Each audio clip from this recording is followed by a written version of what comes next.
Hello students, मैं हूं गौरव गोयल। तो आज के लेक्चर में हम लोग देखेंगे स्ट्रक्चर ऑफ एटम में नेक्स्ट पार्ट। देखो, पिछले लेक्चर में हम लोग ने देखा था कि रदरफोर्ड अल्फा पार्टिकल का एक्सपेरिमेंट है ना, गोल्ड फॉयल एक्सपेरिमेंट, जिसको कम से कम 21-22 मेंबर की लोगों की टीम थी। रदरफोर्ड, अर्निस्ट रदरफोर्ड हमारी टीम लीड कर रहे थे। फाइनल मेनली टारगेट क्या था? टारगेट ये था कि जे थॉमसन को ये बोला था, जे थॉमसन ने जो एटॉमिक मॉडल दिया था, उन्होंने बोला था कि पॉजिटिव चार्ज जो है वो यूनिफॉर्मली डिस्ट्रीब्यूटेड है। जिस तरीके से तरबूज में लाल लाल मटेरियल और काले काले जो बीज होते हैं वो हमारे एज अ इलेक्ट्रॉन उसमें एम्बेडेड है। ये थॉमसन ने मॉडल दिया था as a watermelon structure. But फिर हुआ क्या कि रदरफोर्ड इन्हीं के स्टूडेंट थे, इन्होंने बोला सर इस तरीके से तो नहीं होगा। तो रदरफोर्ड ने बोला कि आप अब प्रूफ करके दिखाना कुछ चीजें। तो अब इन्होंने तो एक्सपेरिमेंट किया, इन्होंने कम से कम 4-4.5 साल लगे। अल्फा पार्टिकल जो गोल्ड फॉयल एक्सपेरिमेंट है उससे ऐसी चीजें सामने निकल कर आई कि उसको जे थॉमसन प्रूव नहीं कर पाए, और उसके बेसिस पे उनकी वो ड्रॉबैक बन गया। थॉमसन के मॉडल का ये ड्रॉबैक है, सेकंड ड्रॉबैक, की Rutherford alpha particle gold foil experiment को वो समझा नहीं पाए, है ना। ये ड्रॉबैक में आता है, ये आपको ध्यान रखना है। सबसे पहला ड्रॉबैक क्या है थॉमसन का, कि स्टेबिलिटी ऑफ एटम के बारे में वो नहीं बता पाए। सेकंड ड्रॉबैक क्या है कि वो alpha particle gold foil experiment को नहीं समझा पाए। That is the two drawback of Thomson atomic model. फिर आप बात आई है रदरफोर्ड गोल्ड फॉयल एक्सपेरिमेंट की। तो रदरफोर्ड गोल्ड फॉयल एक्सपेरिमेंट में मैंने आपको पिछले लेक्चर में बताया था कि उन्होंने एक गोल्ड फॉयल ली, पतली सी, ठीक है, 10⁻³ mm की, और अल्फा पार्टिकल का सोर्स लिया। अल्फा पार्टिकल उन्होंने भेजे, इधर पे शील्ड लगी हुई थी जिंक सल्फाइड की, दैट इज कॉल्ड फ्लोरोसेंट, है ना। फ्लोरोसेंट मटेरियल था कुछ, है ना, कुछ इस तरीके से ये मटेरियल था। यहां पर ये अल्फा पार्टिकल का सोर्स था, ठीक है, और यहां पर ये क्या लगी थी, ये हमारी गोल्ड फॉयल लगी थी, ठीक है। तो कुछ इस तरीके से हमारा हमने एक्सपेरिमेंट देखा था पिछले लेक्चर में। क्लियर हो रही बात कि नहीं? समझ में आ रही बात? तो ये हमने देख लिया था पिछले लेक्चर में। आज के लेक्चर में हमको कंक्लूजन देखना है इसका, कंक्लूजन देखना है। देखो, हमने ऑब्जर्व क्या किया था पिछले लेक्चर में, इस एक्सपेरिमेंट में ऑब्जर्व क्या किया था। तो ऑब्जर्वेशन सबसे पहले देखना है, क्योंकि हम अब ये सब लिखना पड़ता है। 5 नंबर में आता है कि रदरफोर्ड गोल्ड फॉयल एक्सपेरिमेंट में आपको ये डायग्राम बनाना होता है स्कूल के पेपर में, ठीक है, और फिर हमको ऑब्जर्वेशन लिखना होता है, फिर कंक्लूजन, क्या हमको कंक्लूजन मिला, ठीक है। ये सही मेथड है, थोड़ा सा इसमें मार्क्स कंप्लीट मिलते हैं हमको। तो ऑब्जर्वेशन क्या है इसमें, क्या देखा, most of the alpha particle जो थे वो हमारे चले जा रहे थे, है ना, अंदर से जा रहे थे इस तरीके से। क्लियर हो रही बात है नहीं? लेकिन सेकंड ऑब्जर्वेशन देखा, सम मतलब कुछ जो अल्फा पार्टिकल्स थे वो हमारे डिफ्लेक्ट भी हो रहे थे। तो हमारे कुछ इस तरीके से डिफ्लेक्ट हो रहे थे, है ना, डिफ्लेक्ट हो रहे थे। लेकिन हमने बोला था कि कम करीब 20,000 अल्फा पार्टिकल हमने भेजे, उसमें से एक अल्फा पार्टिकल जस्ट अपोजिट आएगा, मतलब 180 डिग्री से, है ना। तो ये चीज मैंने बोला, तो very few alpha particles get deflected back by 180 degree, by 180 degree, ये आपको ध्यान देना है, ठीक है, बाय 180 डिग्री, ये आपको लिखना है। क्लियर हो गया कि नहीं? तो ये हमने ऑब्जर्वेशन देखा था। फिर इसका कंक्लूजन क्या निकला, हमने तो ये देख लिया, फिर इसका कंक्लूजन क्या है, मेन पॉइंट्स क्या है। कंक्लूजन है मतलब अगर most of alpha particles undeflected हैं, इसका मतलब क्या है, mean major section is empty, मतलब जो एटम का जो सेक्शन है वो एम्प्टी है। क्योंकि थॉमसन ने जो मॉडल दिया था इसके हिसाब से यूनिफॉर्मली डिस्ट्रीब्यूटेड है पूरा पॉजिटिव चार्ज। अगर ये अल्फा पार्टिकल जा रहा है तो अंदर से जाने ही नहीं चाहिए इसके, है ना, यही तो मेन चीज है। तो मतलब अल्फा जो यूनिफॉर्मली मटेरियल उन्होंने डिस्ट्रीब्यूट किया था थॉमसन ने, वो चीज तो गलत हो गई। क्लियर हो रही बात नहीं? यहां पर ये चीज क्लियर हो गई होगी। तो यहां पर मतलब जो तरबूज में लाल लाल मटेरियल है उस तरीके से तरबूज जैसा एटॉमिक का मॉडल नहीं है, दैट्स इट। फिर सेकंड पॉइंट क्या है कि इफ फ्यू जो अल्फा पार्टिकल्स है get deflected, if few alpha particle, लिख लेना ये, if few alpha particles deflected from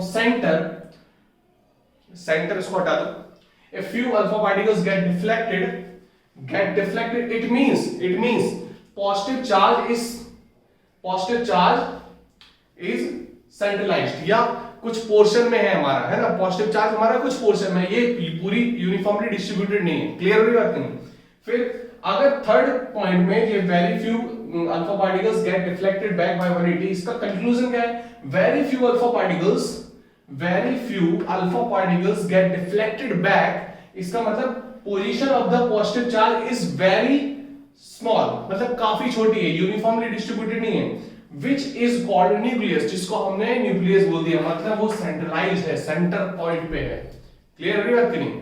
यहां पर, यहां से इन चीजों से, इन एक्सपेरिमेंट से यहां पर डिस्कवरी कर दी किसकी? रदरफोर्ड ने न्यूक्लियस की। तो यहां पर डिस्कवरी ऑफ न्यूक्लियस किसने की? रदरफोर्ड ने, अर्नियस्ट रदरफोर्ड ने। इसको लिख लेना है ये सब, इसको आपको लिखना है, वीडियो पॉज करके सारा पॉइंट लिखने हैं, बहुत इंपॉर्टेंट है ये सब। क्लियर? तो यहां पर रदरफोर्ड ने किसकी डिस्कवरी कर दी? Rutherford discovered nucleus of an atom, कब? in 1903, क्योंकि 1903 में एक्सपेरिमेंट सक्सेसफुल हुआ था। क्लियर हुई बात की नहीं? यहां पर ये लिख लेना, इतनी बात क्लियर? नोट कर सकते हो ये सारा पॉइंट। अब यहां पर जो हमने देखा, दो टाइप के पार्ट आ रहे थे। एक तो हमारा मतलब जो एटम है, अब हमारा कुछ इस तरीके से है, पॉजिटिव चार्ज हमारा क्या है? सेंट्रलाइज्ड है। यहां हमारा क्या है? Nucleus of an atom. तो यहां पर दो पार्ट आ रहे थे रदरफोर्ड के। एक तो हमारा आया था न्यूक्लियर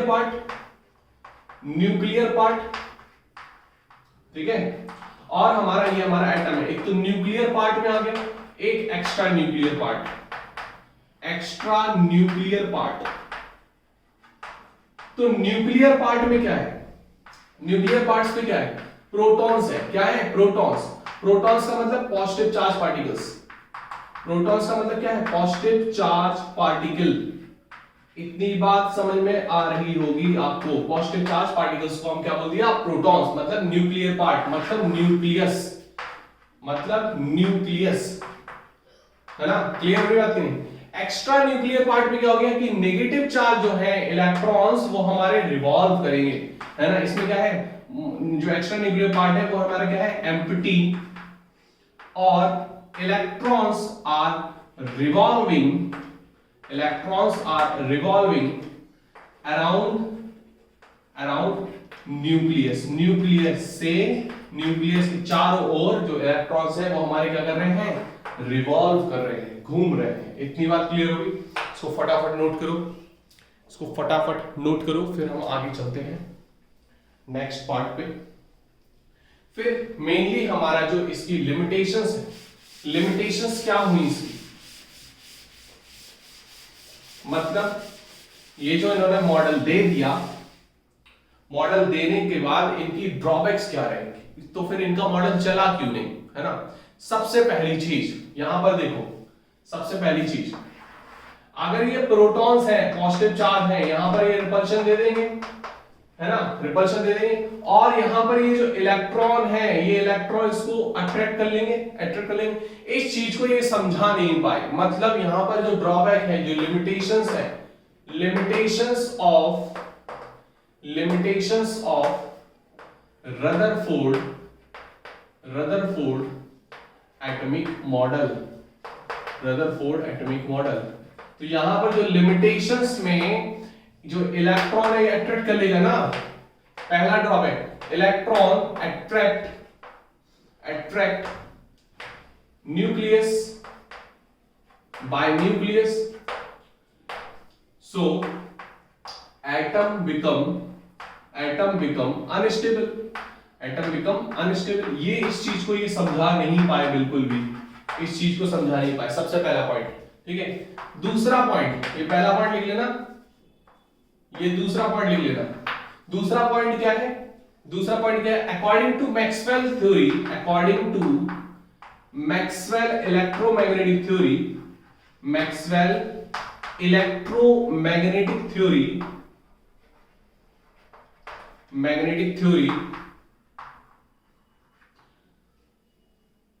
एनी चार्ज पार्टिकल, कोई भी charge particle, any charge particle accelerate it continuous loses its energy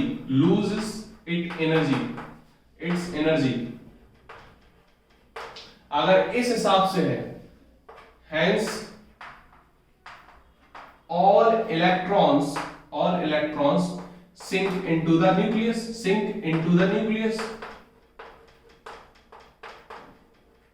and atom does not exist। इसका मतलब क्या है, एटम डज नॉट एग्जिस्ट, इसका मतलब एटम ही नहीं है। ये पॉइंट है, मतलब इनका ये है, सेकंड पॉइंट का मतलब ये है, अकॉर्डिंग टू मैक्सवेल थ्योरी, अगर हम बात करें ये हमारा न्यूक्लियस है, मैक्सवेल इलेक्ट्रोमैग्नेटिक थ्योरी के हिसाब से ये है कि कोई भी चार्ज पार्टिकल अगर एक्सेलरेट कर रहा है, चल रहा है, मूव कर रहा है, और तो कंटिन्यूअस क्या करेगा, एनर्जी अपनी क्या करेगा, लूज करेगा। ठीक है, क्लियर हो रही बात नहीं, इतनी बात क्लियर, कंटिन्यूअस एनर्जी क्या करेगा, लूज करेगा, और जब कंटिन्यूअस एनर्जी लूज करेगा तो इसका जो सरकमफ्रेंस है वो हमारा छोटा होता जाएगा and it finally sink to the nucleus. Clear, इसकी थ्योरी मैं दे दूंगा प्रॉपर वाली। ठीक है, तो इसको बस समझ लो, यहां पर ये चीज क्लियर हो रही है आपको कि नहीं, क्लियर, यहां पर ये नोट भी कर लेना और मैं प्रॉपर थ्योरी आपको दे दूंगा। तो ये हमारा लिमिटेशंस वाला मॉडल हो गया, मतलब ये हमारा ड्रॉबैक हो गया, इसका रदरफोर्ड का ड्रॉबैक ऑफ रदरफोर्ड। क्लियर, यहां पर इस हिसाब से एटम मॉर्टिन की कॉइल जैसा बन गई है ना, यहां पर ये एग्जिस्ट ही नहीं कर रहा, मतलब जैसे मॉर्टिन की कॉइल हमारी खत्म हो जाती है, ऐसे ये भी मतलब इस तरीके से कुछ टाइम खत्म, मतलब कुछ एटम एग्जिस्ट ही नहीं कर रहा, एटम एग्जिस्ट नहीं कर रहा, मॉलिक्यूल नहीं है, मॉलिक्यूल नहीं है, मतलब कुछ चीज बनी नहीं है, मैटर ही नहीं है, क्योंकि मैटर का फंडामेंटल पार्टिकल क्या है, एटम, इन्होंने मैटर को ही खत्म कर दिया। यहां पर ये चीजें हमको थोड़ा सा समझनी थी। इतनी बात क्लियर है कि नहीं, तो इसको नोट कर लो, मतलब रदरफोर्ड भी फेल हो गए for explaining the atomic model. Clear हो रही बात कि नहीं, समझ में आ गई बात, इसको नोट करो फटाफट, फिर हम आगे चलते हैं, फिर हम पढ़ते हैं bore atomic model. Bore atomic model, इसके बाद आया bore atomic model, Niels Bohr, इसको नोट कर लो। देखो बोर एटॉमिक मॉडल में क्या है, बोर एटॉमिक मॉडल ये हमारा अभी तक चल रहा है, इसको हम, इसमें कुछ चीजें ऐसी हैं जो हमको माननी चाहिए, ठीक है, समझनी चाहिए। देखो यहां पर इन्होंने बोला कि हमारा न्यूक्लियस है और इनका जो इलेक्ट्रॉन्स है वो एक फिक्स्ड शेल में हमारा रिवॉल्व करेगा, फिक्स्ड शेल में, है ना, पहली शेल हमारी होगी, दूसरी शेल होगी, तो इसमें ये फिक्स्ड शेल में रिवॉल्व करेगा। इनका कहना ये है कि यहां पर अगर वो फिक्स्ड शेल में रिवॉल्व कर रहा है तो अपनी एनर्जी लूज नहीं करेगा। यहां पर इन्होंने पहली shell K shell, L shell, M shell और एन शेल बोल दी। पहली शेल 1 2 3 4, कुछ इस तरीके से उन्होंने शेल बोल दी। क्लियर हो रही बात नहीं, इतनी बात समझ में आ गई। यहां पर इस तरीके से उन्होंने बोल दी क्या, शेल्स, तो के एल एम एन क्या हो गई है, शेल्स हो गई। ये क्या है, सारी fixed energy orbitals, fixed energy orbits, fixed energy orbits, मतलब यहां पर अगर इलेक्ट्रॉन रिवॉल्व कर रहा है, ना ही वो गेन करेगा एनर्जी, ना ही लूज करेगा। क्लियर, ना ही गेन करेगा ना ही लूज करेगा। क्लियर हो रही बात करिए, यहां पर नोट कर सकते हो ये सारी चीजें। क्लियर, अब हम इसको और धीरे धीरे चीजें समझते आएंगे, इससे पहले हम समझते हैं इसको डिटेल में थोड़ा सा।